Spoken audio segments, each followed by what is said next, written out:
Paso Robles, California, everybody out there in Facebook land. Elaine and Scott Harris here from Cuisineist Confidential and, of course, the Vegas Fish. That's right. And what a great way to start the day with a Darrow Estate Sauvignon Blanc. And we're here at the Darrow Winery, which is absolutely gorgeous.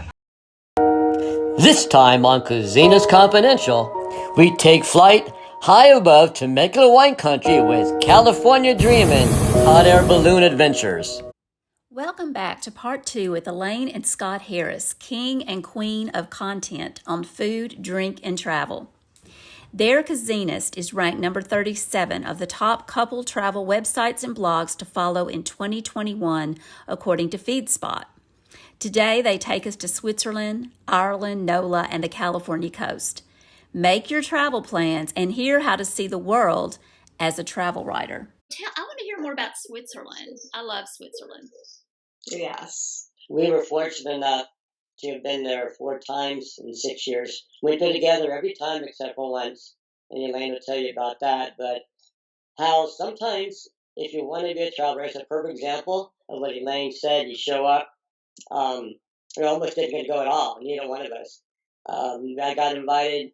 I got this email that the Swiss tourism is coming to the Bellagio in Las Vegas. Went for like a little luncheon, a presentation of all the areas. I go, sounds cool. So I go there, and I got my days wrong, and nobody was there. I'm going, oh well, I feel like a fool. So okay, whatever. I came back, did the rest of the week thing. The event was the following week, and I was sitting there. I'm going, I'm not going to go all the way down to Bellagio again. Why should I do that? I mean, blah blah blah blah blah. And I said, you know what? I got to eat lunch somehow. So I'm going. So a very, very good decision, because I met everybody from all the regions I'm still friends with today. And I bonded especially with Maya Gartman, who at the time was head of Swiss tourism on the West Coast. And we just, boom. And next thing you know, she said, it's going to be a trip coming. The boss said, hey, please keep us in mind, whatever. And then the question I raised up earlier came up. She's, coming up the list. She goes, there might be a problem. Maybe only one of you can go. And I said, well, if that's the case, it has to be Elaine because she has Swiss heritage. So I said, but I gave her the same speech I gave you earlier. We're both journalists, the same thing. And then about 2 weeks or more, she emailed me, says, can I call you? I said, oh boy, you just tell me I can't go in an email. But she called, she goes, guess what, you're both going. I'm taking you both to Switzerland. Right. And then we went a year after that, different areas, different regions. And then, of course, Elaine got the ultimate trip. Yes, it's been unbelievable, the amount of hospitality Swiss tourism has offered to us, and I'm so very grateful. In 2019, they had it was called the Fête de Vigneron, which is called the Festival of the Winemaker, and it only happens every quarter of a century in Beauvais, Switzerland. And what happens is the whole village comes together and perform the story of a little girl who's learning all about the vineyard and how important every aspect of the vineyard is to their lives through her grandfather. And of course, there's all kinds of characters, but they flesh it out with dance and costume. And they brought in Daniel Pasca, who was the organizer for the opening and closing ceremonies of the Olympics. At that kind of level, they built a whole stadium in the town of Beauvais. They incorporated the best costume designers in the world. Just the logistics of trying to train villagers how to do all these songs and dances and get along, and family groups. And it took a decade of dedicated work to bring this together. So it was a cultural event unlike anything I could relate to in the United States. So we just don't have those kind of events.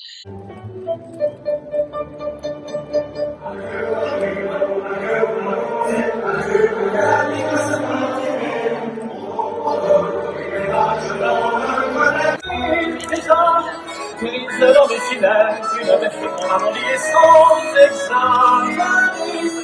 Je me suis lavé les têtes pour le sang et mes yeux ont grandi vive et belle.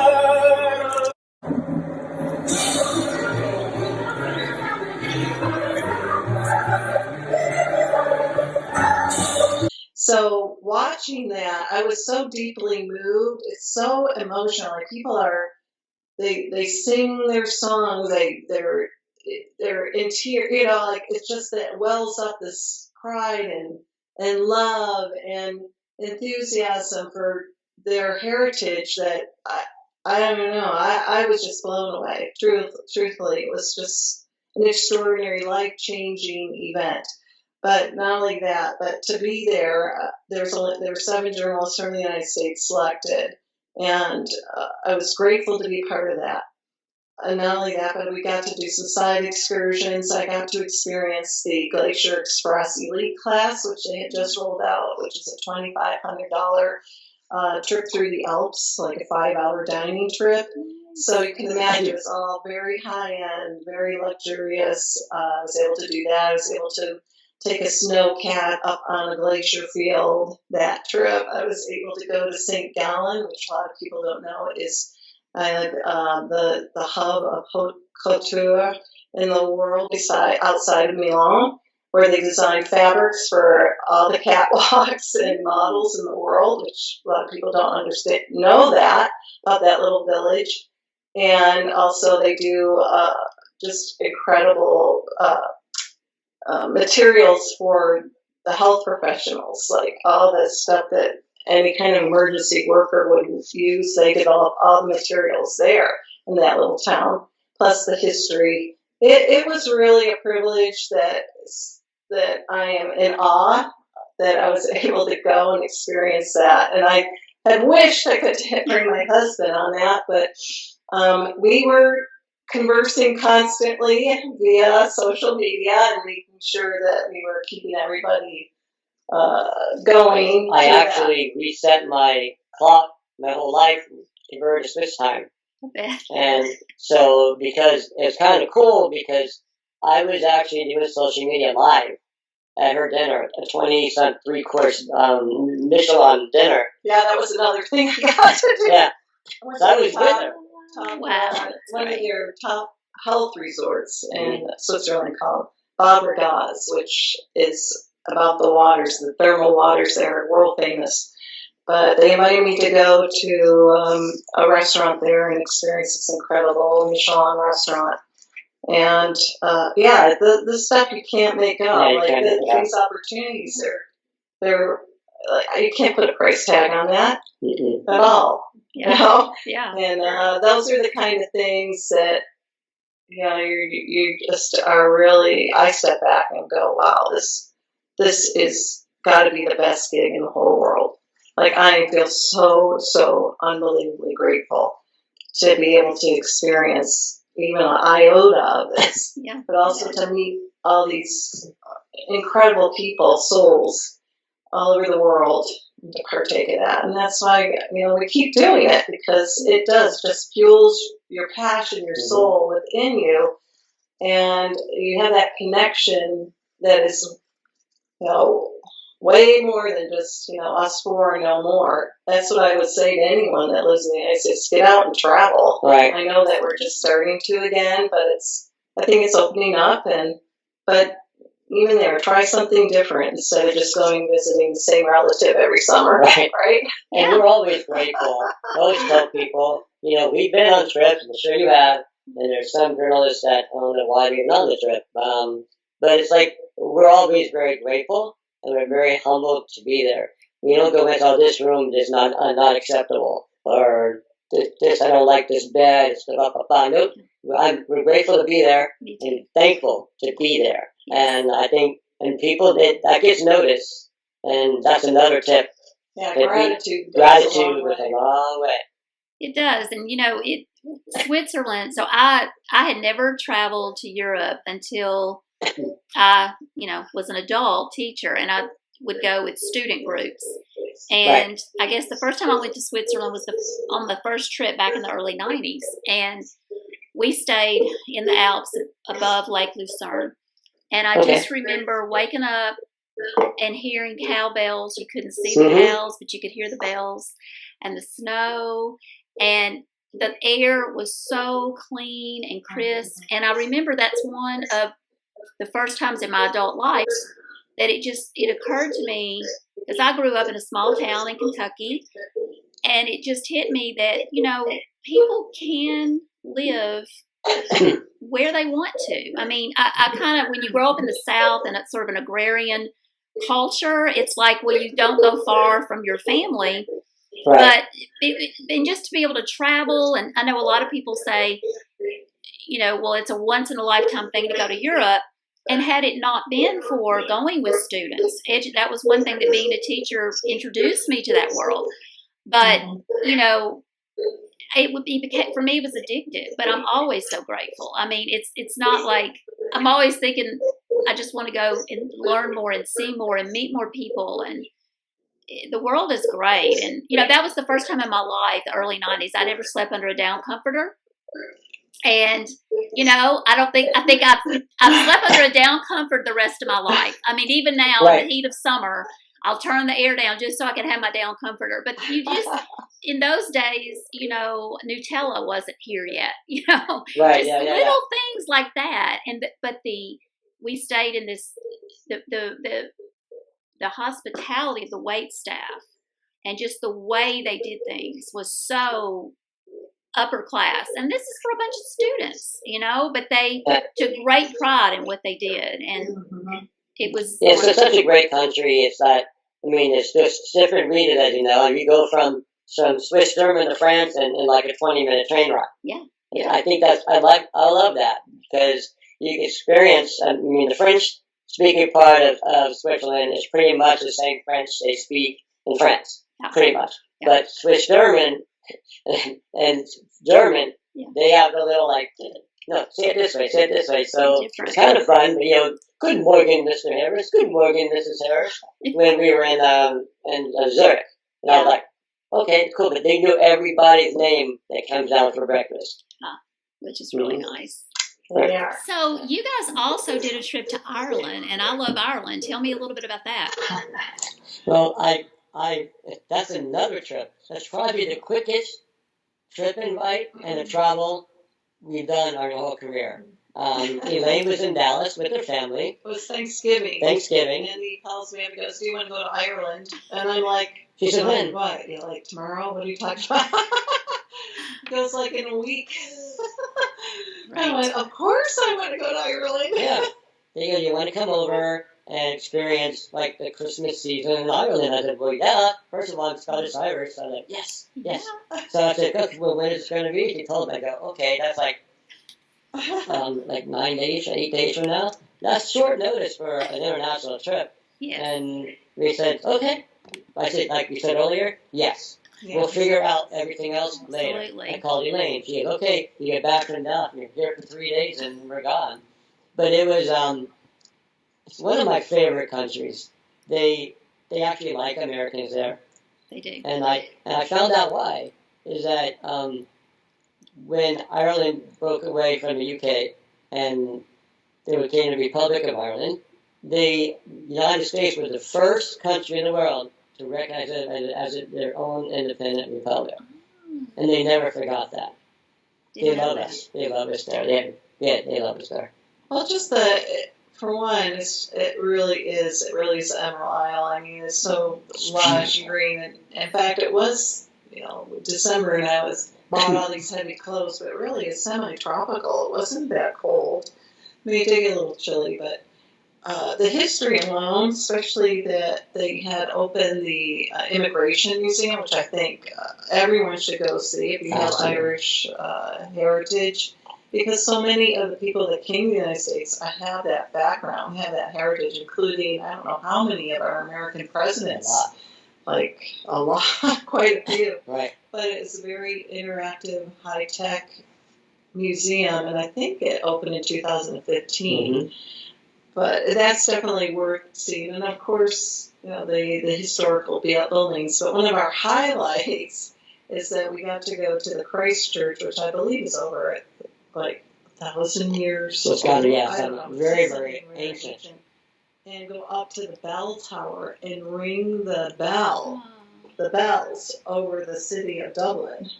And You can hear it from okay, and I'm not talking about a little ring. Okay, these are huge ropes that you literally have to swing on like Tarzan. Oh, I love it. And then you go up with it. And you go, woo! And it rings the bell for the city. And they allowed us to do it. That was cool. I was like, this is a highlight. That definitely was a highlight of our travel stories, was to be able, and then our guide, she was singing Ring My Bell. I don't know that pop song back in the day while we were doing it. Yes. That's funny. But just going up the turret to the bell tower was an adventure because it was extremely narrow. You had to duck to get into these little passageways to go up this curvilinear staircase to this little tower turret. Like, there's about enough room for 3 of us in there. And it was no joke. Those are, like, whoever did that for a living, man, they must have been part grade 8 to handle that. Right. I loved Ireland. The people were extremely friendly, and the food was really great. Yeah. That's surprising, actually. Really wonderful meals, and it was a short trip, but it was lovely. The holidays, everything was decorated so beautifully, and we did get to go do some excursions. We went to County Wicklow. Yep, County been there. Wicklow, and out and saw the cemeteries and the ancient ruins, and it was just phenomenal. History is like unbelievable. Yes, Wow. I stayed about 20 minutes south of Dublin in a fishing village on the sea, and it was gorgeous. I want to go to Galway just because the Galway Girls song. We have a here in Nashville. We have actually a very famous Irish pub, and I just love that song, and they always play it there. But I really fell in love with it with that Gerard Butler "P.S. I Love You" movie. Yeah. So I want to see Galway myself. What a Galway girl looks like, But also, and I have to say, I like the Guinness there. I don't really care for it so much here. It was different. I can't explain why. I found out why, actually. Why is that? I love Guinness. I love whiskeys and everything. So, yeah. Okay. First of all, I thought it was a big myth. It just tastes better there, of course, because you're in Ireland. Right? But then I found out is that when they export Guinness to the U.S., they have to add sulfites into it because our customs requires it, and in Ireland they don't. So it has a lighter taste. It is. It is. I thought it was all okay. Is it just me? I'm just taking like all the tourists. It tastes better here. No, there's a reason for it. I'm so glad you told me that because that has been a mystery since the year 2000. Yeah, it's like why? But it's so true. So, and that's something you guys do. You don't just taste wines, but you're also experts on spirits as well. So, that's right. So tell us some of your great, cocktail spirit journeys you've done, places. Well, we were in Nashville. Were we in Nashville? Or was it? I don't know. We did some whiskey tasting there. Yeah. We've gone to a lot of distilleries. We did go to a wonderful one in Ireland. Yeah, we did. So Walsh Distillery, and that was really cool to go out to the countryside and actually go to their family owned for hundreds of years. Yeah. I feel a connection because my family's from the South, and they're bootleggers, moonshiners, who knows, generations. So. I'm fascinated by it, how they could just make this stuff, because we did it in the woods in Alabama, wherever. But they do it with the right way and everything. But it's a lot of work, a lot of care goes into it. Irish whiskey is world famous. Yeah. And Scotch as well. So it's I just like it. It's we did vodka tastings before. It's not just wine with us. It's expanding more and more and more to different things, different products. Well, I really feel because we live in Las Vegas, we are around a lot of people in different aspects of the food and beverage industry, and we're around the top mixologists. where we judge contests. We've been invited to do these incredible, not just wine tastings, but cocktail contests, and been, like I said, we're exposed to so many huge events. Like Bon Appetit was coming in every year, bringing the best chefs, the best mixologists, the best. I have to do a little plug here because we were just in New Orleans. I think it's been a couple of years now. It just opened. It's called the Sazerac House. And it's about the history of the cocktail culture in New Orleans. It is a 3-level, huge building. It's very high-tech, interactive. It's free to the public. So all you have to do is go online and make a reservation to go and learn all about the cocktail culture, but also how it really has shaped that city, the world. It's, like I said, it's free. People go in and you get to sample some of the cocktails, original cocktails of New Orleans. Highly recommend it. And they have a distillery in there too. Hello. So there you go. Sazerac rye. Sazerac rye whiskey. It is definitely, that is something I can't speak more highly of. It's usually something we do every time we go into the New Orleans. One of my favorite cities. It is. Me too. I always tell people, if you've never been, especially in the food and beverage industry, it should be a mandatory requirement. Yeah. But I always describe it to people like, if I could blindfold you, fly to New Orleans, check in a hotel, take your mask off, take your blindfold off, you wouldn't think you're in the United States. Not really. No. It's so very European, multicultural. Yeah.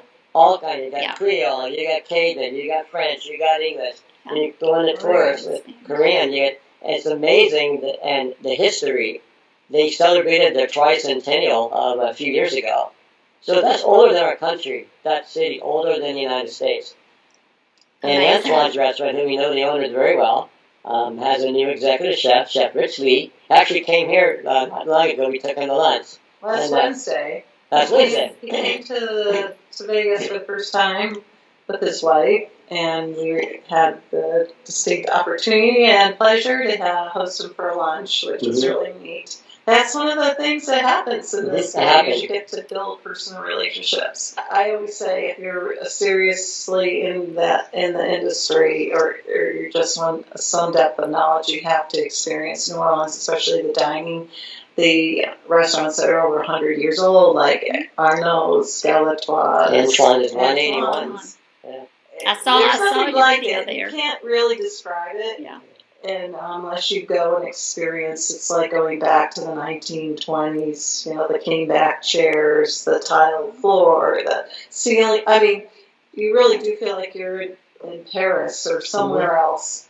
But also, they still have the standards, In fact, some of the restaurants won't let you in unless you have a coat, a suit coat, and you're dressed appropriately. And I like that. I like that too. There's some decorum. And the food, of course, is just outrageous. I'll go back there just to dine. Oh, yeah. I'll just go there to dine. Any chance we get, we're going. There's French Quarter Fest, there's Jazz Fest. Any excuse I can get to New Orleans, I'm going. I love it. I love it. I took my children there. They're grown now, but we went there 2 Christmases ago. Anytime I can, rather than doing gifts, for occasions, I want to do trips. Yeah. So we went there, and that was their first time. But I saw in your video a couple that was getting married, and they were going down the street. Tell us about that. That looked great. That is an Orleans second line, they call that.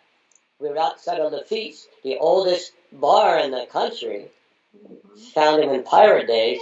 And so you hear the music. So there's different way they celebrate things in Orleans. The first line is when you see Bourbon Street, the big parade and costumes. That's the first line. The second line, the musicians, you hire the musician, you go your family group, and you start somewhere, and you march down the street and having a good time. But the second line, people can join in.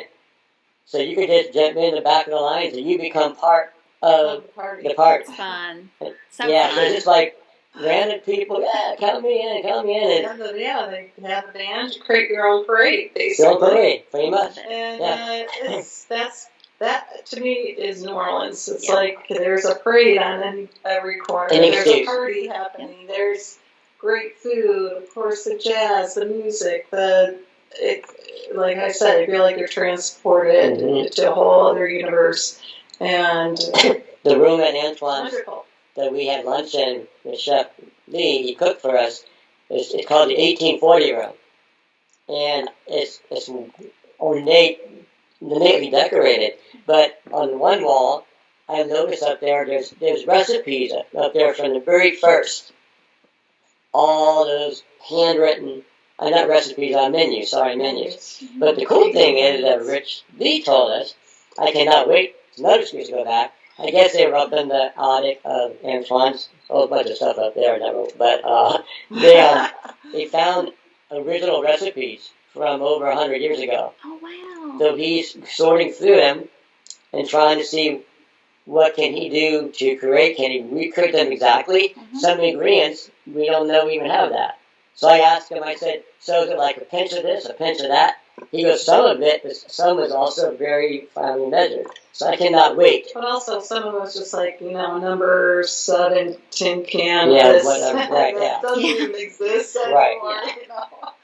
So he's going to slowly try to recreate some of these and maybe add a modern pitch to it there. But he also said, and remember, Orchard Rockefeller was in Antoine's. The only thing I can tell you is that there's no spinach in their Orchard Rockefeller. Really? Okay. Yeah, it's very protected. In fact, they have a whole room just where they cook it so that no one can. Not even the line cooks can see it. The recipe. Right, it's very secret. It's very secret. Orchard Rockefeller was there, Manhattan's Foster, the Sazerac, French 75. Cafe Brulee, that was the video I posted, where they light that coffee drink on fire and they light the table on fire, and it's quite a production, and it is, I go just to watch that all over again. Yeah. And the gentleman that did that drink for us, he's been at Antoine's for 32 years. Wow. Paul. Most of them. Most of them have been there for their whole adult lives. That's. And you can request, even from the days, you can actually request your server. And a lot of families in New Orleans do have their server they've had for generations. Right. Which is unheard of. Of course, you have Commander's Palace, which is a must too. And the Brennan family and Brennan's and. I mean, I could go on, but that is one of my top cities to go to. So definitely, that's my advice. Everyone go to New Orleans. I like that. I love it too. But a lot of people don't know either that right outside of New Orleans, in Darrow, Louisiana, there is an incredible property, and I think it's really worth mentioning because. Some people want to do all the raucous around Bourbon Street and all that, but you could take an hour car ride outside of there and go to this incredible resort. It's called the Houmas House, and it's in Gardens, and it's a resort, but it's Houmas, and that was named for the Houmas Indians that lived in Native Americans that lived in that area. And one gentleman bought the property. It was back in the day, it was the largest sugar plantation. But of course, it passed down through many different hands over the years and finally ended up in decrepitude, the building. And one gentleman bought it and restored the main house, restored all the gardens. His name's Kevin Kelly. And built like 5 different restaurants on the property. He has a Forbes 5-star restaurant. He has an incredible chef out there. He's got 22 luxury cabins, and now he's built a museum of the history of River Road, of this road where it was such a big production, the sugarcane production, but also the history of the steamboats, the history of New Orleans, the history of the Mardi Gras. And he and several friends have collected these numerous artifacts and are now dedicated to this museum. It's called the River Road Museum. Right. And not only that, but he built a platform so that the steamboats can dock, and he brings them over to the property on his golf cart. Yeah. So they can stay and relax from the steamboats that go up and down. Now that Viking's going to be having a luxury steamboat, I guess in 2022 or 23. Yeah. He wants to bring this up to the future where it's a place where people can enjoy and just relax, but also it's very upscale, very, very gorgeous. Like, he's spent probably millions of dollars doing this. It's phenomenal, really. Yeah. One gentleman. He's partnered up with Jim Blanchard, who's one of the top historical artists in New Orleans, who's painted, I think, every historical building, and also has recreated just from, if they were rooms or photographs, and done so much research. He actually did all the installations for the museum, and it's quite extraordinary that these two gentlemen partnered together to build this museum. So, well, I would highly recommend everyone go to the Central Coast and do some wine tasting because the weather's just lovely. Like Carmel. It's beautiful. You could go to Monterey County. You could go to Buellton area, Los Olivos area. Yes, nice there. Pasto's a little bit. Pasto's a little bit warm, but it's definitely, get out, beat the heat, and just enjoy your days. It's the beautiful California weather. Yeah. That's we're hoping to go there in August for a wine festival in the area. True. And that was what I was going to ask you. What are your favorite festivals, like music or wine or food? What are some that you really try to not miss? Well, every year we had Bon Appetit came into town. Vegas and Cork. So we never missed that one that was happening. I don't know what future holds with that, but that was always extraordinary because they brought together all the world-class chefs under just for a few, and even they would say this is the only time in their, that they can ever network with that many chefs. So their caliber are all together in one place, which is it was really unique opportunity, and that was a festival we absolutely loved. I would never miss that ever. Yeah. And pretty phenomenal. And we do like the event that we're going to in California called Wine and Fire. Santa Rita Hills. Santa Rita Hills, and they bring together all St. the August. makers from that area, and they take over the La Purisima Mission, and they have a huge wine tasting there, and food and music, and it's really lovely. We really enjoy that one. It goes around all weekend long. There's breakouts. There's like a dinner on each night, and those are all go attend this one, or luncheon, or wine seminars, Pinot Noir seminars, Chardonnay, and then it all culminates in the grand tasting that Elaine was talking about at the mission. It's a great. That's a great way. If you've never been in the area, they all come to you. Yeah, all the winemakers come to you. That's great. That's what I recommend. Yeah. If you're interested in I think it's August 14th. Yeah, look for that. But also we've done Taste of Washington in the past, that was fun. which was phenomenal because not only did they have the grand tasting where they had all the winemakers from Washington State, but they also had breakout things you could do. We had some wonderful luncheons at different farms and got to meet the purveyors. We got to have some dinners and things like that. You always look for the ancillary too, not just the big grand tastings. Right. But there's so many opportunities to have breakout smaller events. We also went to a very cool event in Sierre, Switzerland, called March des Sapins, the March of the Grapes. Yeah. And you actually going through the villages. And they're out there. You get a little wine glass. around your neck. And off you go. It's and great. And you literally walk for miles. And you stop in at all the little wineries along the way and you try their wine, and they usually have a little food. Yeah, that was. They would tell people you know what? The object is to get to the end. And sure enough, they say every year, people lay on the side of the road. Some people ride their bikes That doesn't work out so well sometimes with people. But it was raining when we were there, but that didn't stop anybody. It marched right through the rain. That was great. That sounds great. Well, what would you, somebody who wants to be invited to any one of these things, somebody really starting out, how did you first get your first invitation like this? Do you remember? Again, it was relationships driven. I know Sierra came to one of our first trips to Switzerland with Swiss tourism. We went to Vevey. We met the key players there, and of course, a couple years later, they invited us to come back for that. Well, too, is that you realize that when you're going into these situations, there's usually a lot of different regions that are represented. So you network, you, of course, get all the information you can. But then you have to look at that there's opportunities. When we saw that, like for Swiss tourism, they're having a holiday party. They invited us to their holiday party.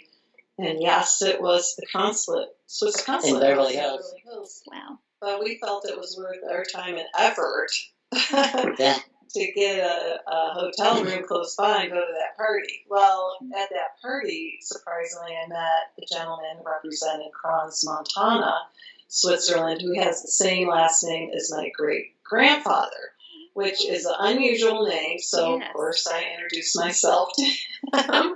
And he ended up inviting us to his region. From Montana. So that was pretty cool. So you just don't know, like, where it's going to go or who you're going to meet. If you want to go into the travel aspect, have you done a lot of traveling? Because, you know, a lot of people think it looks so glamorous, but have you really done, have you tried? Like, have you taken an international trip by yourself? It might look a certain way, but you have to say, are you willing to do what it takes to do? You have to be able to write.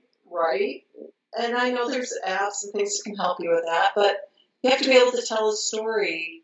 And I say, there's books out there. There's great travel writing books, how to write, with descriptions and transition words, and like how do you create a storyline. And there's so much to it. There's just, and all I can say is I've done that from my own experiences, that I've made sure I've read a lot of books and I've studied different writing, and I look at different travel writing and look how people put together a story, and talk to other travel writers. So I don't know if there's just like a go-to point. Maybe start your own little blog on whatever, just so that you have some content, so that if you do want to dovetail and start branching out, you have something to refer back to, because people want to see that. I know there's a big push now with influencers, or it's just pictures. Yeah. But to me, it always, and I've experienced this with dealing with so many PR firms, is that they want to see where it's going, and they want to see the written part of it, and they want to see the social media, but they want to see how it's all interrelated and who your reach is. Right. So, and they do there's a trend now back to long form content. They don't just want, 5 reasons to go here. They want something deeper. They want a story. Well, I like to go to the conferences, the Travel Bloggers Exchange, and the European one is going to happen in Spain next spring. Cool. And so I hope to be speaking there about, how to do this, kind of not just as a writer, but as a person who's taught writing for a very long time. And I'm also doing an online class on that, is just to work on the craft, because there is a craft to it. But also, when you talk about these conferences like Travel Bloggers Exchange, you guys are a member of the North American Travel Journalists Association. Has that helped also, getting your foot in the door, meeting people? Well, surprisingly, we never joined an organization like that in the past. But when I was in Switzerland, mostly everyone on the trip I was with was a member of that organization, North American Travel Journalists Association. And they highly recommend, the former president was on the trip with us, So they were like, "You've got to join." I'm like, "Okay, I'll join." And you then, have of to be course, vetted by them. yeah, You I can't just just sign up. recommended. Right. And plus, you have to have the body of work to present to them. Right. So, of course, I was ready to come back and sign up, and then COVID hit. So it's like, yeah, I just put that on hold. And so just recently we joined, but truthfully, I don't know. We've done okay without being part of all those organizations. I think it's at the point now that we could benefit from being a part of that, and also to network, and also to learn. Right. I mean, I definitely don't have a corner on how all this works. No. And I definitely want to learn from other people. And that's why I like Press Dress, because I get to meet other journalists and network with them and learn from them. And I was like blown away, even on this last trip, meeting some of these incredible people. I've been doing it for 20 plus years. Yeah. And I'm like, man, I didn't even know this thing existed. Right. You know? And there's a lot of women that do it. It's so interesting. Such adventurers that done these, here's all the Serengeti and, doing this and I'm out here or whatever. And I'm like, wow, so cool. Yeah. It's funny. It's funny. Because I think I know a lot of people that are, single women like me that have traveled and ridden. But so it was interesting for me to meet you guys as a couple that do this, because I do think there's so much to do. How great would it be to have two people taking care of all this? Because it's a lot for one person to do. But I have to ask this. So you guys, you have to tell them where you met. Oh, there we go. Elaine? Okay. Actually, now I look back, I think it was kind of appropriate. It's all her fault. All this happened. Okay. Well, like a lot of other women, I found myself going through a terrible divorce at one point, and even though I'm not really at that point, I wasn't really a religious person. I was just one of those. I was so alone. I was in Vegas, just felt hopeless, and I just asked the higher being above or whatever for a friend. I'm like, I don't know if I can get out of this alive. And at that time, I was working on my teaching credential and working a couple jobs and dealing with 3 teenagers. It was really overwhelming. And I was at the gas station getting ready to go to work. I worked out by the airport, but I lived out by the mountain.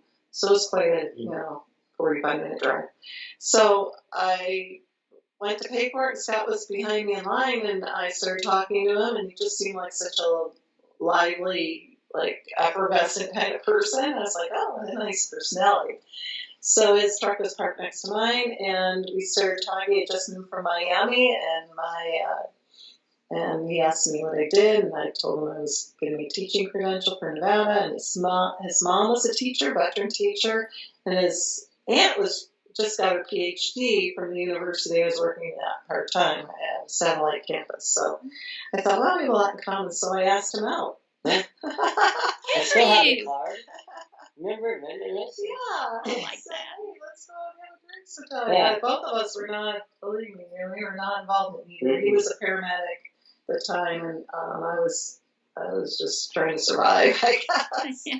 But so we both started learning about wine together, and that's how we got started with the whole food and beverage thing. And then, we worked in every aspect of it, including, I did work in restaurants probably, all my life since I was in my first jobs, and in kitchens, and I was exposed to it quite a bit, although growing up, it wasn't something, my dad was an educator, and if I came home and said, hey, I want to be a chef, he would have thought I lost my mind at that point, And, but now it's a lot more mainstream because of the media, and I love the hospitality industry, and I think it just, that's what it's all about, right? I think people feel at home, comfort,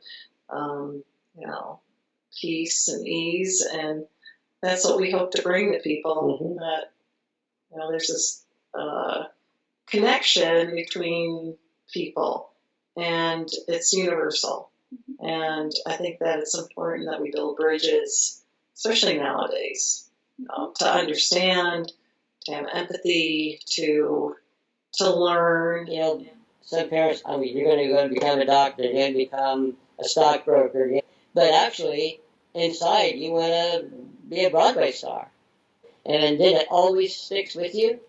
Maybe what could have been, what may have happened, or at least give it a shot. Maybe move to New York and wait tables for a year, do some auditions. At least give it out of your body or whatever your passion is, instead of being farmed in or corralled into something that somebody else wants you to do for the rest of your life. As advice, I would say find out what you really, really love to do, and however long that to solidify that, but to really get to know yourself so that you can make decisions that, because let's face it, whatever you're going to do, you're probably going to be doing a long time. The technology now is so sophisticated. It's like, how, if that's the realm they're living in, then embrace that and try to find some way to craft a message that's going to bring hope and something positive to the world. Right. And it's not just about making a quick buck.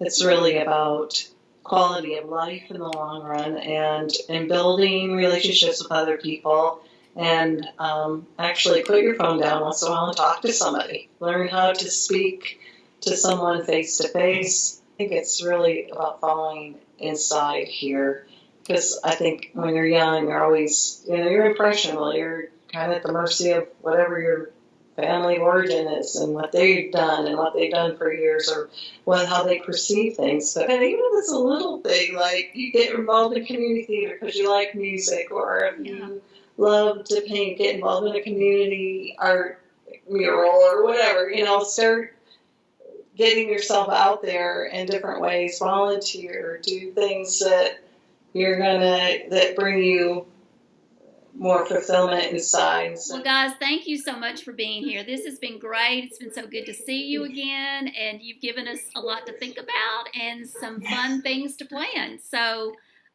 please take care. It's great seeing you. You too. Hope to get to travel with you again. That'd be fun. I hope so. I would love that. Thanks. I'll see you. All right. Bye. Bye-bye. Bye-bye.